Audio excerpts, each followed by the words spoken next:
wabarakatuh. Kami dari kelompok 1 mata kuliah antropologi sosiologi akan mempresentasikan hasil dari kami yang beranggotakan saya Muhsin Abdul Aziz, Nisa Nur Hamidah, Muhammad Saiful Bahri, Murni Cahyaningrum, dan juga Putri Nada Setianingrum. Untuk materi yang pertama langsung saja, partisipasi. Kata partisipasi dalam Kamus Bahasa Indonesia yaitu keikutsertaan dalam sebuah kegiatan atau ikut serta. Dan sedangkan dalam bahasa Inggris, partisipasi yang disebut dalam bahasa Inggris yaitu participate, artinya yaitu sama, keikutsertaan juga, namun orangnya disebut dengan partisipan. Di sini saya akan membahas partisipasi menurut beberapa para tokoh. Untuk tokoh yang pertama yaitu menurut Madhabi Datta, partisipasi adalah perlibatan seseorang atau beberapa orang dalam suatu kegiatan. Keterlibatan dapat berupa keterlibatan mental dan emosi serta fisik dalam menggunakan segala kemampuan yang dimiliki atau berinteraktif dalam segala kegiatan yang dilaksanakan serta mendukung pencapaian tujuan dan tanggung jawab atas segala keterlibatan. Dan yang kedua yaitu menurut Hulayer dan Human adalah sebagai keterlibatan mental dan emosional dalam situasi kelompok yang mendorongnya memberi sumbangan terhadap tujuan kelompok serta membagi tanggung jawab bersama partisipan. Yang ketiga yaitu partisipasi masyarakat menurut Isbandi adalah keikutsertaan masyarakat dalam proses mengidentifikasikan masalah dan potensi yang ada di masyarakat, pemilihan dan pengambilan keputusan tentang alternatif solusi untuk menangani masalah, pelaksanaan upaya mengatasi masalah, dan keterlibatan masyarakat dalam proses mengevaluasi perubahan yang terjadi. Dan yang keempat yaitu Michelson membagi partisipasi menjadi 4 pengertian, yaitu yang pertama, partisipasi adalah kontribusi sukarela dari masyarakat kepada proyek tanpa ikut serta dalam mengambil keputusan. Yang kedua yaitu partisipasi adalah pemekaan atau membuat peka pihak masyarakat untuk meningkatkan kemampuan menerima dan kemampuan untuk menanggapi proyek-proyek pembangunan.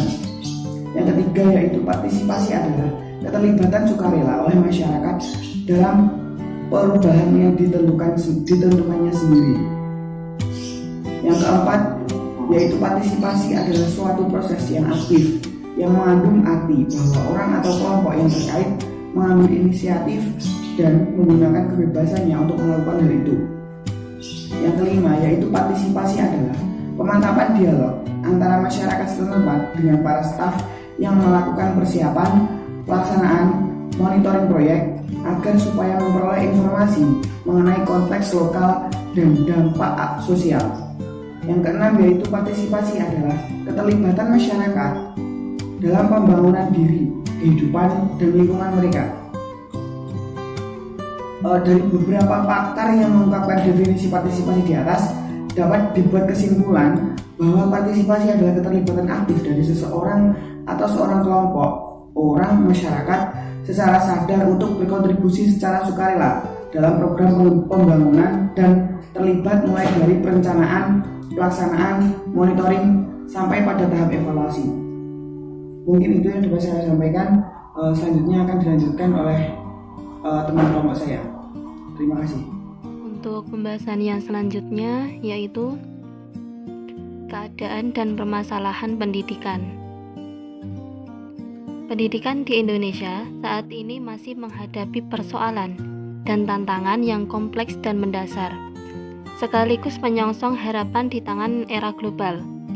Dengan derasnya teknologi dan kuatnya gelombang globalisasi, dan dengan tidak diimbanginya kesadaran adanya paham, karakter, atau gaya hidup yang tidak sesuai dengan karakter dan budaya bangsa, ini juga mempengaruhi keadaan pendidikan di Indonesia. Keadaan pendidikan yang dirasakan sekarang salah satunya ketertinggalan di dalam mutu pendidikan. Rendahnya mutu pendidikan di Indonesia menghambat penyediaan sumber daya manusia yang mempunyai keahlian dan keterampilan untuk memenuhi pembangunan bangsa. Selanjutnya masalah. Masalah sendiri adalah sesuatu yang harus diselesaikan.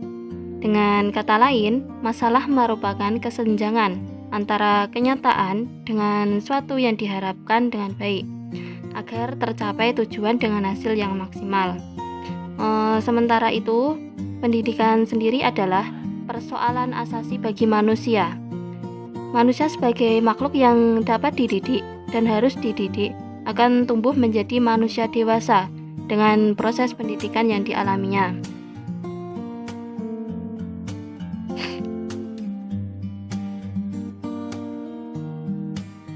Secara sederhananya, masalah pendidikan dapat dikelompokkan ke dalam beberapa jenis. Di antaranya, yang pertama, masalah pemerataan pendidikan. Permasalahan pemerataan dapat terjadi karena kurangnya terorganisasi koordinasi antara pemerintah pusat dengan pemerintah daerah, bahkan hingga daerah terpencil sekalipun. Hal ini menyebabkan terputusnya komunikasi antara pemerintah pusat dengan daerah.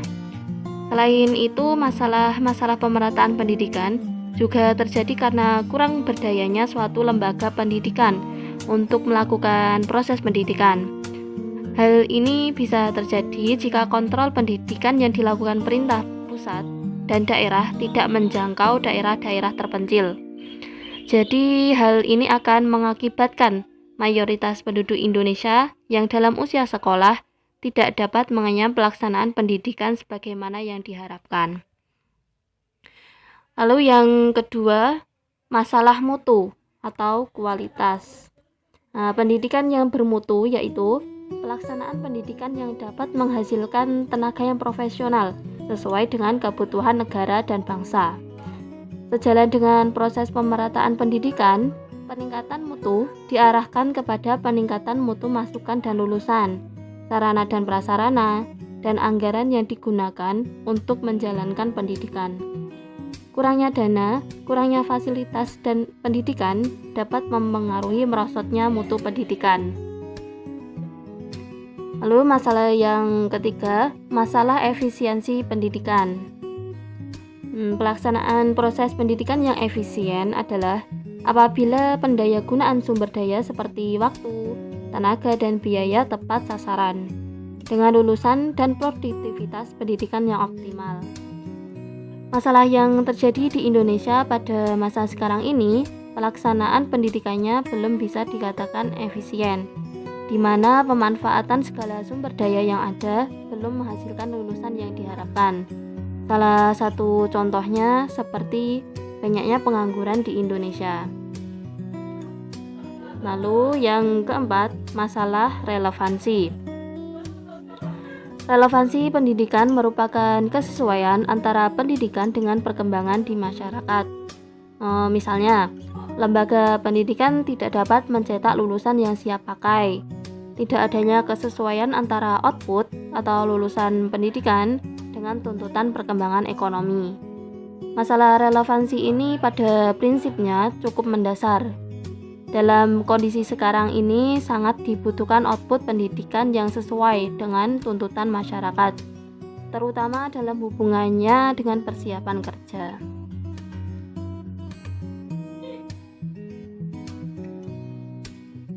Sedangkan untuk permasalahan pendidikan secara umum yang perlu dipercahkan antaranya, yang pertama, belum tumbuhnya masyarakat yang gemar belajar. Yang kedua, belum meluasnya kesempatan kerja atau pembuatan dan pemanfaatan teknologi komunikasi, software, dan hardware. Lalu yang ketiga, kurang meratanya pelayanan pendidikan. Yang keempat, belum kokohnya kesadaran, identitas, dan kebanggaan nasional. Dan yang kelima, belum tersebarnya pendidikan yang dapat mengikat, mudah dicerna, dan mudah diperoleh. Melanjutkan pembahasan, di sini saya akan membahas mengenai bentuk partisipasi masyarakat dalam pengembangan pendidikan. Bentuk partisipasi masyarakat dalam pengembangan pendidikan ada 5, di antaranya yaitu yang pertama, partisipasi finansial. yaitu berupa dukungan dana sesuai dengan kekuatan dan kemampuan masyarakat. Termasuk juga orang tua secara kolektif dapat mendukung yang diperlukan sekolah, yang benar-benar dapat dipertanggungjawabkan untuk keberhasilan pendidikan. Kedua, partisipasi material, yaitu diwujudkan dengan sumbangan bahan-bahan yang berkenaan dengan material bangunan untuk penyempurnaan bangunan ruang dan tempat untuk kegiatan belajar agar kegiatan belajar mengajar dapat berjalan dengan baik. Ketiga, partisipasi akademik, yaitu kepedulian masyarakat terhadap penyelenggaraan kegiatan akademik yang lebih berkualitas. Dapat diwujudkan dengan dukungan orang tua dan masyarakat untuk mengawasi dan membimbing belajar di rumah. Selain itu, banyak lembaga-lembaga pemerintahan maupun non-pemerintahan yang dapat memberikan kesempatan untuk praktek atau magang. Hal ini dapat dilakukan untuk memberikan wawasan secara nyata kepada peserta didik. Keempat, partisipasi kultural, yaitu perhatian masyarakat terhadap terpeliharanya nilai kultural dan moral yang terdapat di lingkungan sekitar sekolah, sehingga sekolah mampu menyesuaikan diri dengan budaya setempat.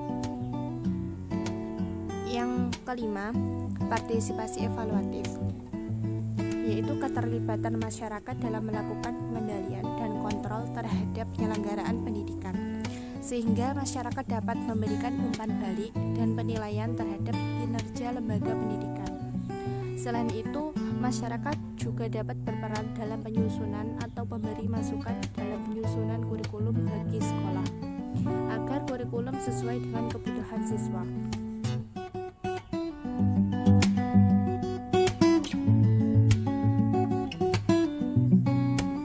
Sekian presentasi dari kelompok kami.